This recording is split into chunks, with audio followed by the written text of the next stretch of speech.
먼저 초등학교 1학년 1학기 부분에서는요. 처음엔 1에서 9까지의 수 세기 활동을 하고 이것이 후반으로 가면 50까지의 수 세기로 확대됩니다. 덧셈과 뺄셈은 모으기와 가르기를 배우게 되는데요.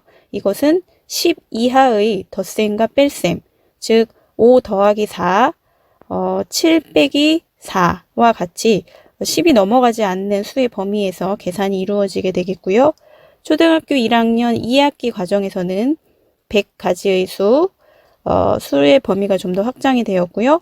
덧셈과 뺄셈은 처음에 제가 문제로 내드렸던 22 더하기 6 이렇게 두 자리수 더하기 한 자리에서 22 더하기 12와 같이 두 자리 더하기 두 자리수, 이것은 자릿수는 두 자리이지만 받아올림이 없는 두 자리수라는 특징이 있고요. 이 다음에 배우게 되는 것이 10이 넘는 덧셈과 뺄셈을 배우게 됩니다. 예를 들면 7 더하기 8, 14 빼기 8과 같은 개념인데요. 실제로 아이들을 학교에서 지도해 보게 되면 두 자리 더하기 두 자리를 받아올림이 없어서 금방 하던 아이들도 10이 넘어가는 한 자리 더하기 한 자리 수를 매우 어려워합니다. 그만큼 이 두 과정의 차이는 매우 크다고 볼 수 있는데요. 이것은 원활하게 뺄셈, 덧셈을 학습하기 위해서 10의 보수, 즉 10을 만들기 위한 짝꿍수를 가지고 많은 활동을 진행했을 경우 아이들이 조금 더 쉽게 이 부분을 학습할 수 있었다라는 그런 경험을 말씀드리겠습니다. 다음은 초등학교 2학년 1학기 과정인데요. 2학년 1학기 과정에서는 첫 번째 세 자리의 수를 배우게 되고 덧셈과 뺄셈은 받아올림과 받아내림이 있는 두 자릿수를 계산하게 됩니다. 또 후반에는 곱셈 구구의 기초를 공부하게 되겠고요. 또 2학기로 넘어가면 초등학교 2학년 2학기에서는 네 자리의 수, 또 곱셈 구구를 보다 자세하게 공부를 하게 되겠고 이 안에 곱셈 구구를 2단부터 9단까지 완벽히 암기를 하고 넘어가야 합니다. 다음으로는 초등학교 3학년 1학기 과정인데요. 여기에서는 세 자리수 더하기 세 자리가 나오고요. 나눗셈의 개념이 처음 등장합니다. 물론 매우 초보적인 수준의 나눗셈이지만 나눗셈이라는 것 자체를 아이들이 이해하기에 매우 힘들어 하는 경향이 있고요. 예를 들면 8 나누기 2와 같이 곱셈 구구의 범위 안에서 해결할 수 있는 그런 나눗셈이 등장을 하는데 아이들이 곱셈식을 나눗셈으로 바꾸고 또 나눗셈식을 곱셈식으로 전환하는 그 과정을 매우 어려워하기 때문에 이 나눗셈이 결코 쉽지만은 않다고 봅니다. 또 곱셈에서는 두 자리 곱하기 한 자리수, 즉 곱셈 구구의 범위를 넘어서서 이제 세로셈으로 곱셈을 시작하게 되겠고요. 또 분수와 소수의 개념도 처음 등장합니다. 그래서 초등학교 3학년 1학기에서는 우리 어른들의 눈으로 보았을 때는 나눗셈이나 분수, 소수의 그런 문제들이 결코 어려워 보이지 않고 매우 쉽고 단순해 보이는데 이 부분을 아이들은 굉장히 어려워하는데요. 그 이유는 개념이 처음 도입되는 그런 시기이기 때문에 어려운 난이도의 문제는 없지만 아이들이 그 개념 자체, 나눗셈의 개념 자체, 분수, 소수의 개념 자체를 이해하는 데 있어서 매우 큰 혼란을 겪는 시기라고 말씀드릴 수 있겠습니다. 다음으로는 초등학교 3학년 2학기 과정인데요. 여기는 세 자리수 곱하기 한 자리수, 두 자리수 곱하기 두 자리수, 또 나눗셈은 두 자리수 나누기 한 자리수, 세 자리 나누기 한 자리수와 같이 곱셈 같은 경우는 두 자리 곱하기 곱해지는 수가 두 자리인 경우까지 확장이 되고 나눗셈은 나누는 수가 한 자리수인 경우까지만 이렇게 개념이 등장합니다.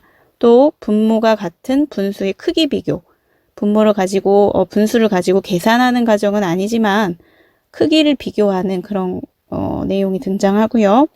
초등학교 4학년 1학기 과정에서는 다섯 자리수, 즉 만의 자리수에 대해 배우고 더 수의 범위가 확장되어서 억과 조라는 큰 단위의 수까지 배우게 됩니다. 또 곱셈은 3학년에는 2자리 곱하기 2자리까지 학습을 하였다면 4학년으로 넘어와서는 3자리 곱하기 2자리, 나눗셈의 경우도 나누는 수가 한 자릿수였다면 3학년까지는 4학년으로 와서는 3자리 나누기 2자리와 같이 나누는 수가 2자릿수 이상의 숫자들이 등장합니다. 또 초등학교 4학년 2학기로 넘어가면 분모가 같은 분수의 덧셈과 뺄셈, 또 소수의 덧셈과 뺄셈이 나오는데요. 이 부분은 생각보다 아이들이 쉽게 계산을 하는 그런 가장 수학에 대한 접근성이 쉬운 학기가 4학년 2학기로 보고 있습니다. 하지만 4학년 1학기를 또 굉장히 어려워하게 되는데요. 일단 수의 범위를 끝까지 다 배우는 단계이기 때문에 아이들이 수세기 활동에서 되게 어려움을 겪고, 또 곱셈을 이 시기가 되면 3학년 과정을 잘 기억을 못하는 친구들도 있고, 또 구구단 자체를 조금 외우는 것을 힘들어하는 친구도 아직까지는 있고요. 또 이 연산이 느리다 보니까 수의 계산이 3자리, 2자리 이렇게 굉장히 커지게 되기 때문에 계산을 하는 데 있어서 아이들마다의 편차가 굉장히 심한 학년이라고 볼 수 있습니다. 그래서 제가 4학년 담임을 했을 때에는 3학년 과정에 있는 내용부터 연산을 일단 아이들을 많이 시켜서 조금 곱셈과 나눗셈 계산해서 빠르게 계산이 될 수 있도록 이렇게 많은 연습이 필요한 그런 학기가 4학년 1학기라고 생각하시면 되겠습니다. 다음은 초등학교 5학년 1학기 과정입니다. 여기에서는 덧셈과 뺄셈, 곱셈, 나눗셈과 같이 이런 과정들이 섞여서 자연수의 혼합 계산을 배우게 되겠고요. 그 다음에 이제 가장 어려운 부분이 약수와 배수, 최대 공약수, 최소 공배수의 개념을 배우게 되는 단원입니다. 항상 어떤 수학적인 개념이 처음 도입될 때에는 아이들이 그 학년에서 큰 혼란함을 느끼게 되는데요. 이 부분도 많은 연산 연습이 이루어져야 약분과 통분, 또 2학기로 넘어가면서 배우게 될 분수의 곱셈, 또 6학년에서 배우게 될 분수의 나눗셈, 이런 부분을 쉽게 계산을 할 수 있기 때문에 굉장히 중요한 단원이라고 볼 수 있겠습니다. 또 4학년 2학기 때는 분모가 같은 분수의 덧셈과 뺄셈 등을 쉽게 했다면 5학년 1학기에서는 분모가 다른 분수의 덧셈과 뺄셈이 등장하는데요. 이 부분에서는 통분과 약분 등을 활용해야 하기 때문에 아이들이 연산이 제대로 되어 있지 않는 경우 매우 학습에 어려움을 느끼고 많은 시간이 필요한 경우들이 있습니다. 그래서 이때부터 수학을 포기하게 되는 학생들이 종종 등장하게 되는데 이 부분의 기초를 잘 다지고 5학년 학습이 이루어질 수 있도록 가정에서 신경을 많이 써주셔야 될 것 같습니다. 다음으로 5학년 2학기에서는 분수의 곱셈, 소수의 곱셈 이렇게 배우게 되겠습니다.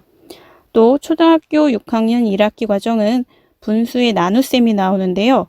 이 부분은 아이들이 분수를 나눈다는 것에 대한 개념 이해가 매우 어렵습니다.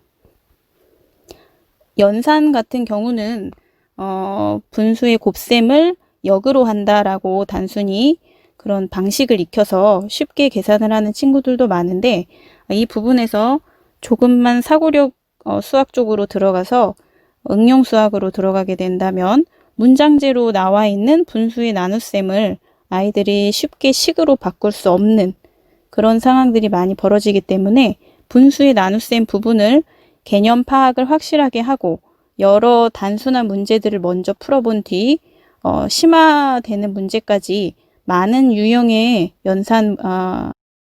많은 유형의 문장제 문제들을 접해서 문장을 식으로 바꿀 수 있는 그런 연습을 많이 해야 되는 단원이라고 생각합니다. 다음 소수의 나눗셈 배우게 되겠고요. 초등학교 6학년 2학기로 넘어가면 좀 더 심화된 형태, 즉 1학기 때에는 나누어지는 수, 분수, 소수였다고 가정하면 나누는 수가 자연수였는데요. 2학기는 분수 나누기 분수, 소수 나누기 소수와 같이 조금 더 심화된 형태의 분수 나눗셈, 소수의 나눗셈을 공부하게 됩니다. 다음 영상에서는 기회가 된다면 수화 연산 영역 이외에 다른 다양한 수학적 영역에 대해서 또 어떤 계열성을 갖고 학습에 임하면 좋을지 소개해 드리도록 하겠습니다. 끝까지 시청해 주셔서 감사합니다.